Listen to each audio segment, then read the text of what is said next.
Hello and welcome to another episode of Django Chat. Today we're going to talk about versioning in Django. 2.2 just came out, which is a long-term support release. So we're going to dive into what that means and how to understand versions in Django. Hi, Carlton. How you doing? Hi, Will. I'm doing very well. So you are the Django Fellow. You are, as much as anyone, responsible for the releases of Django, right? Yes, it falls upon me. So one of the key points about the Fellow program is that we handle the releases. So we do those monthly normally. And yeah, that's a key role. Can you talk just briefly about the levels of involvement, right? The core Django developers, people who can do commits, and how that all kind of comes together for a major release like 2.2? Okay, well, so most of the commits now are done by the fellows, which up until recently was Tim Graham. He's just stepped down, and now it's myself and Marius who are the current Django fellows. And you mean approving what gets in? Well, yeah, but also anybody can help approve. So, if you want to come and review a pull request, then please do. There's a patch review checklist, and that would be an amazing event if you want to come in. We'll talk in another episode about contributing more to Django. Yes, we will. But then once all the commits are in, Maris and I are responsible for rolling the release and putting it up on PyPI and making it available to you. Got it. So let's talk about 2.2. This comes after 2.1, and Yes. 3.0 is coming out later this year in December. Can you talk a little bit about what makes something a major release, and then we can talk about why the switch to starting to 3.0 and 3.1 and all the rest of it. Okay, so each version of Django has a period of 9 months where it's in mainstream support. And so 2.2 is now the current version, and we've just finished with 2.1, and before that 2.0, and then before that 1.11. And the major versions between 1 point something, 2 point something, and 3 point something is there'll be a long-term support for each major version. And as well, beyond the initial 9 months where a version is in mainstream support, it also gets another 9 months of extended support where it gets security fixes and any data loss bugs get backported. The long-term support release gets a whole a whole another 2 years, I think, or how about it? Right. Well, within that, so 2.1, which we're just coming off of. So 2.1 came out, and then there'll be, periodically 2.1.1, 0.2. These are the smaller. What's the technical term? Those are generally security updates. Right? Well, okay. So when the new version comes out, for the first 9 months, it's in mainstream support, and it will basically get a release every month. And unless there are no changes, but there will be changes. And at that point, it gets bug fixes. Any bug fixes that come in within that first 9 months get included in the current version, whichever is the current version. That's what mainstream support means. Right. So April 2.2.0, and then probably in May there'll be 2.2.1, which will be the bug fixes that have come up. Yes, and that exactly. process will continue for the 9 months. For roughly 9 9 months. Yeah, and then once that version reaches the end of mainstream support, it goes into extended support, and after that there will only be a release if there's a security issue or if there's a data loss bug. And this gets into long-term support releases, right? Yeah, right. So the long-term support releases last for the whole, basically 4 releases. It's the whole of the 2.0 cycle. 2.2 will be there until 4.0, basically.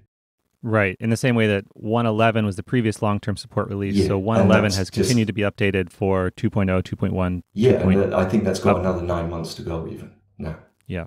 Right. So and yeah. And the key point is that the long-term support, they're not getting bug fixes. They're only getting, once they're outside of mainstream support, they're just like all the other versions. They get 9 months of the latest bug fixes getting put in. But then they'll only get a backport of another fix if it's a data loss bug or a security bug. And they give a bit more stability. If you're running an application where you can't guarantee that you'll be able to keep up with the latest version, then they give you the stability and the security to know that for the whole life of that major series, your version will be supported.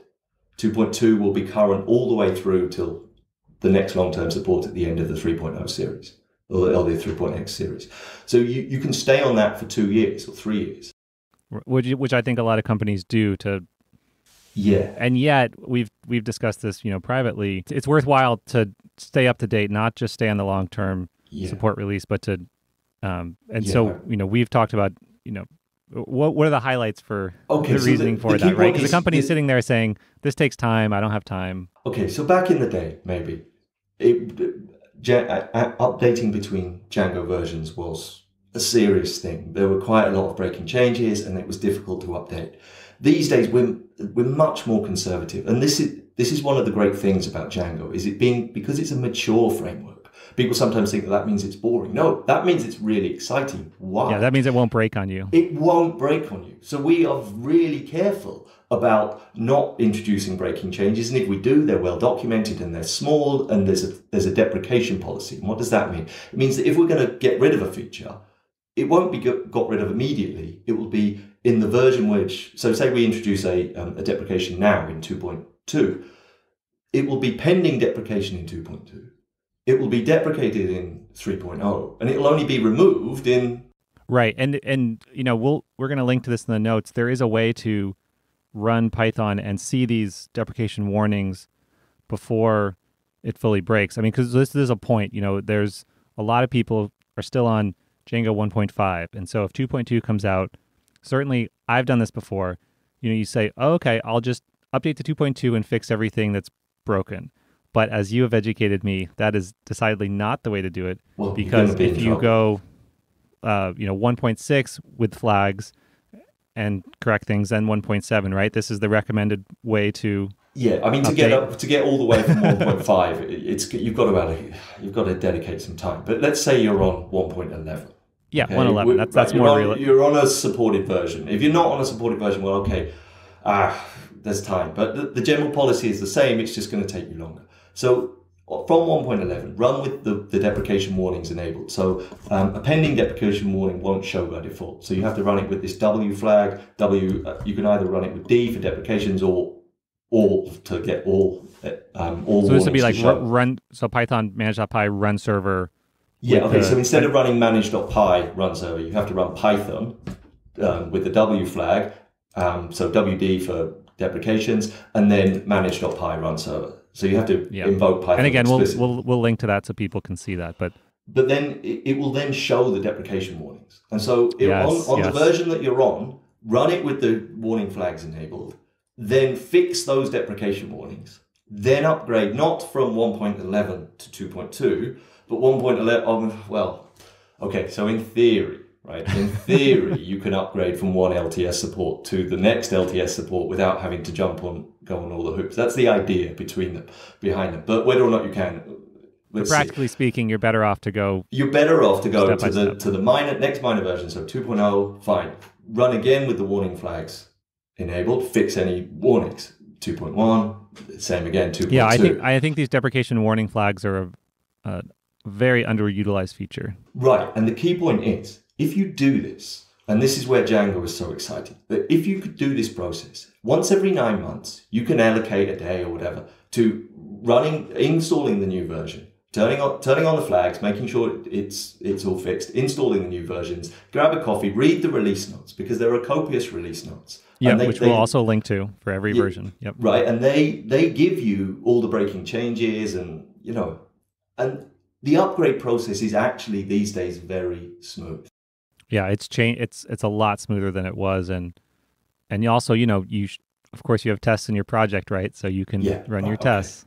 And if you've got CI, then you just even if you haven't got CI, if you've just got unit tests, then brilliant. You can create a clone of your virtual environment. You can install the latest version. You can even install Django Master from GitHub, and then you can run the test suite and see what's breaking. And if things are breaking before a release comes out, so we've just released 2.2, but there's an alpha release, there's a beta release, there's a release candidate. If you can install those beforehand and run your test suite and let us know what's breaking, then we will fix those breakages before the release. This is really important for the community to do the pre-release versions. Yeah, especially if you've got CI, there's no reason why not. Use Tox, create an environment that installs the development version or the release candidate version.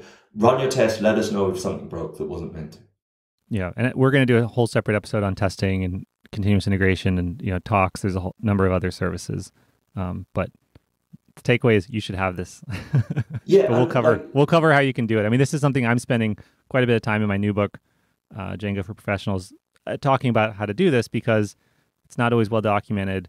But if you're thinking about joining a company or a project and they do not have a continuous integration testing, that's a big, big warning flag. It just is crazy once you know a little bit about Django and web frameworks not to be using one. Or anything. Like, it's not just Django, it's everything. Like, untested code is broken by design is the quote, right? But for the beginner, intermediate developers or people who've done solo projects, we're mentioning this for you. Yeah, I mean, but you will see it. You will see it, and you will see crazy things in the real world.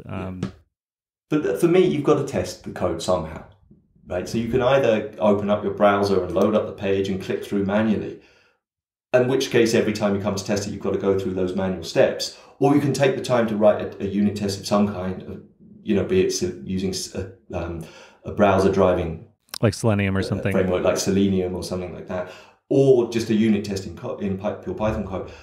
But if you take that time, then you can run that test automatically every time you make a code change, rather than having to do it manually. So you've got to test it either way. So you might as well. Yeah, and you have to test it for yourself on a project once you get beyond a very basic stage, and then when you're on a team, you absolutely have to. You'll just go crazy without the tests. Yeah, and when you're writing code as well, I mean, people talk about test-driven development. Some test driving is great, but for me, quite often, very often, I don't know how a code is going to behave. I'm the same way. So one way of working out how it's going to behave is to write a unit test, and then you can even put a breakpoint in the unit test, and you can say, this is the state at that point. Right. I don't think it's helpful. Well, there's a whole bunch of talks on this. David Hennemeyer Hansen, I think, is the most public in being against extreme test-driven development. I think the key is whatever works for you. Sometimes I'll do the test first. Probably generally speaking, I write the test after, but immediately after. But it sort of doesn't really matter. The tricky thing is when you're learning Django is it's hard to write a test when you have no idea what you're doing. So yeah. I think especially formal test-driven development, we write the test first. That presupposes you know where you're going. And so, if someone's a beginner or an intermediate, I would not worry about having trouble doing test-driven development because it's just something that it's more. I think it's more of an expert level thing. When you're beginner, intermediate, it's much more appropriate to write the test after you've gotten the code working. I would say. Yeah, and But you'll hear different things. But I guess don't beat yourself up about it. I mean, I have trouble doing TDD. My brain just doesn't quite work like that. On occasions, as you mentioned, sometimes writing the test will help me think about the problem. But, I think people who are really into test-driven development talk about it, and people who just do normal tests don't talk about it as much. So there's a little bit of an imbalance there. Yeah, I think so. What would I say? I'd say even if you're a beginner, use the Django test client, right? And just write a test for the happy case for, I hit the URL and it loaded. Happy path programming, yep. Yeah, but it loaded and it gave me a 200 response, and in the response was, hello world, whatever you put in your HTML page. And what that gives you then is at least a regression test. So you can run that. Something. And if something broke, then that won't work anymore.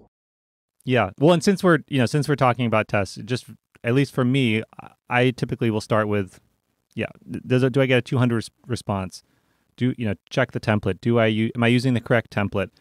Does if the template has homepage in it, I'll test something that's in the template that should be there. Then you can test the views.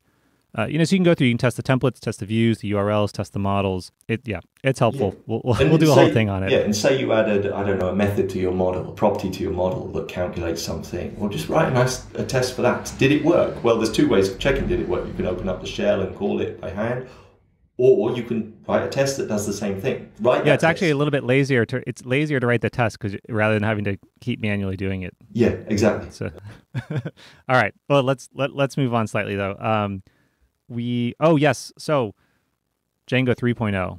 So that's coming out. So this year there's two major releases. 3.0 comes out in December, and maybe if you can talk about what's different in 3.0 and then timing, right? I mean, because the big news is it's async. Well, but as we've discussed, a new release is coming out in December either way, and then the question is, how much async does it have? Because there will be 3.1 and 3.2. Yeah. So the big thing in the Python web framework world is async IO, and can we bring that into Django for us? So that's on the horizon. And yeah, hopefully some of that will get done this year. And if we can, then that will be in 3.0. But 3.0 is a time-based release, where it's not feature-based. So yeah, the time-based thing is release. Key. There is a release. There was a release in April. There will be a release in December. There will be one next September as well, like 3.1, and so on. You know, that's the cycle of releases that we're on, and what's in it is just what's completed at that time. So hopefully, for me, I'd love it if there was async functionality at the view layer at least, maybe at the ORM level. You know, even it doesn't have to be complete, but if there was some, then that would be great. But we'll see. The key point for me is that 3.0 isn't going to be a breaking change. It's going to be just a continuation of Django that we know and love, 2.1, 2.2, 3.0. It could have been called 2.3. Like, there's no going to be breaking changes. We're not going to mean that you can't upgrade without serious work. It's still going to be that grab a coffee, read the release notes, run with the warnings, fix the warnings, install the new package.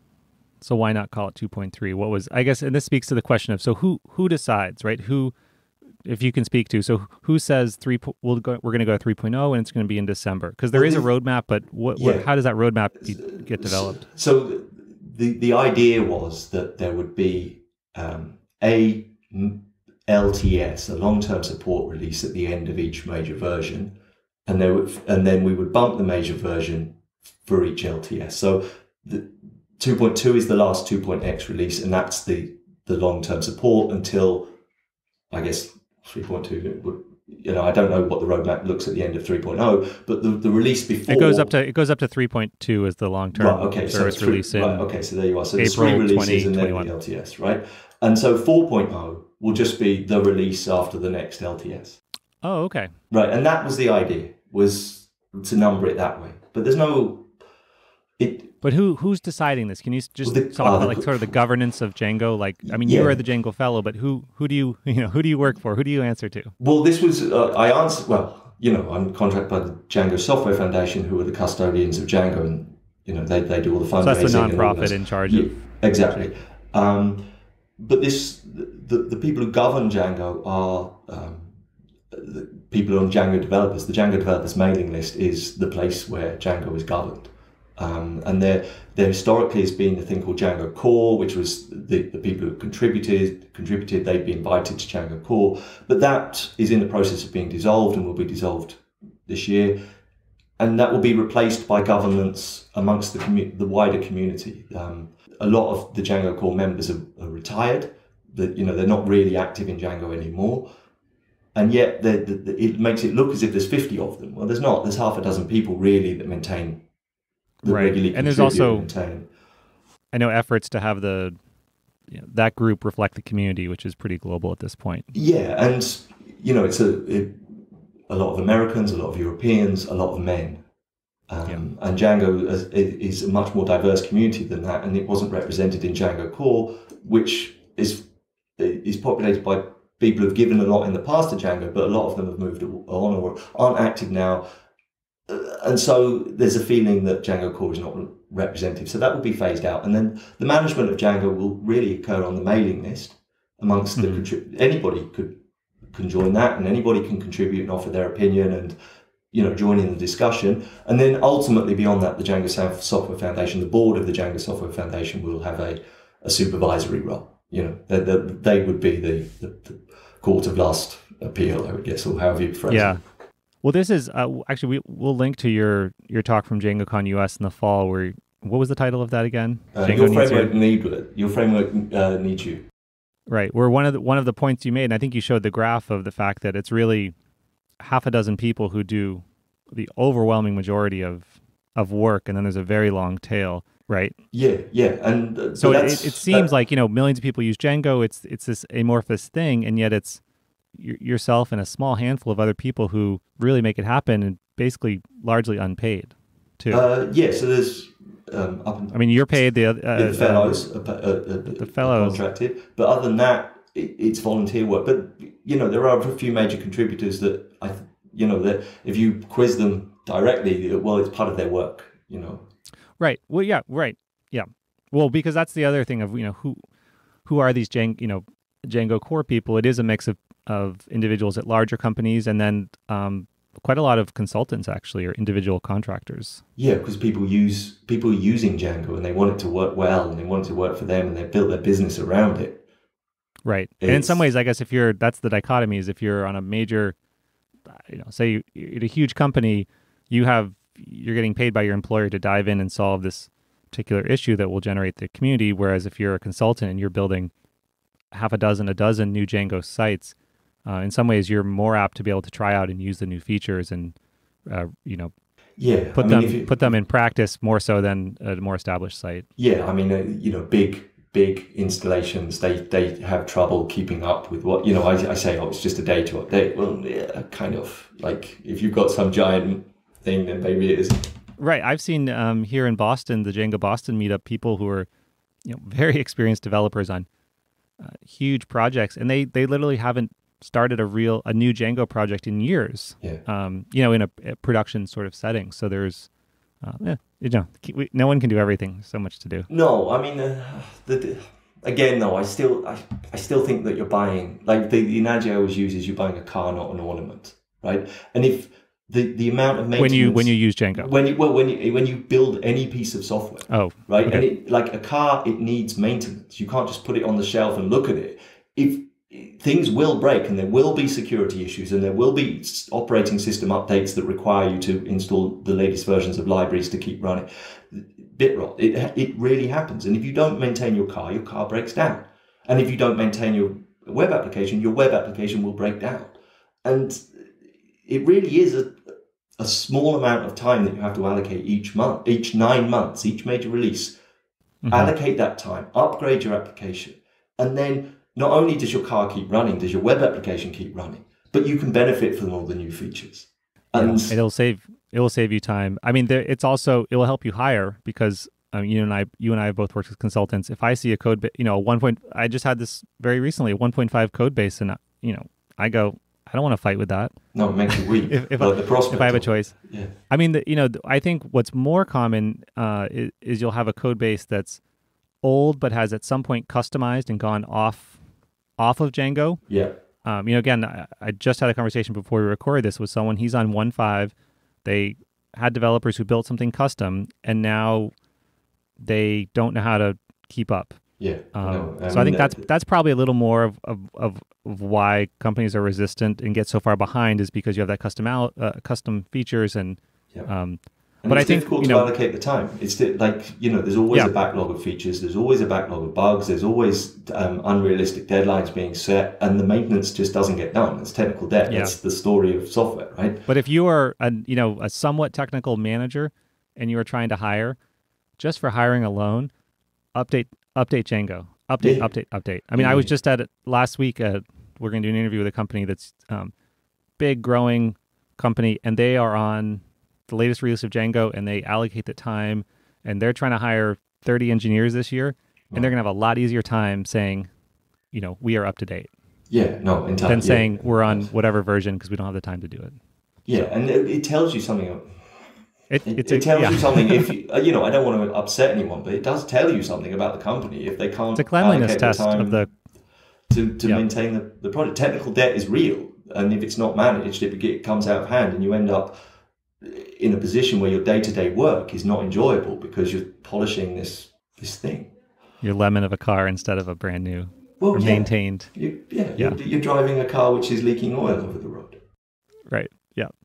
Okay. Well, I think we've covered is there anything else we want to cover on the major points of Django versions? Because this is something that we wanted to do for a long time. Yeah, the LTS is important, and it plays an important role, and there are some companies for which it's appropriate. But in general, I would say you should default to being on the latest major version.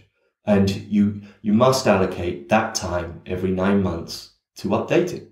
Yeah. And if you run it with the warning flags and run your test suite, it should be able to, it should not take huge amounts of time if you have kept it up to date up to this point. Yeah. And that's what's good about Django now in the last few years, rather than say Django 5-6 years ago, where things were much more liable to change.